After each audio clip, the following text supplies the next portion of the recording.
One thing that comes to mind is the work of Ryoji Ikeda. And I bring his work up because he was a visiting artist at the University of Alberta when I was a student.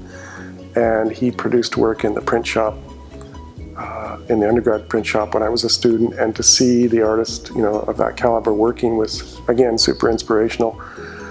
But then to have the work present in the Print Study Center is so great because there's the kind of history of that recorded. But his work's also interesting to me because there's a few pieces in this collection where he took images from Japan. So the top part of the print are from Hokkaido, and then the bottom part of the print are from the North Saskatchewan River. And he kind of merges the two images together. And they're compelling images, they're quite poetic and kind of have a mystery to them, but from very different parts of the world, at the same time connected, right? And to see someone come from a very different culture, make a work here, have the two cultures meet, and then be unified in a piece, I think is really interesting, and interesting for students to see. There's an ukiyo-e print by Yoshitoshi called Gravemarker Moon.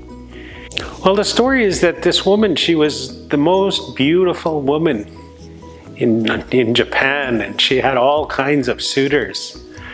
And in the print you see her sitting on a bench, and she's really old.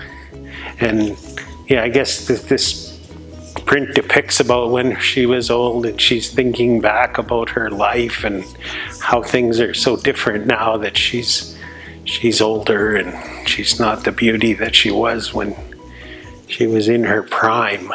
Yeah, another series that I love to pull from the collection to show students is by Blair Brennan, and there are a series of prints that Brennan made, the relief prints, made off of food trays from a hospital, and they just kind of pull the texture of the tray, and then Brennan has carved different phrases and text onto the prints. And the reason I really like to pull them is because they sort of show this use of everyday materials, what would have otherwise been discarded and garbage, as a matrix. And I'd like to talk about the ways that we can pull impressions from anything in the world, and that anything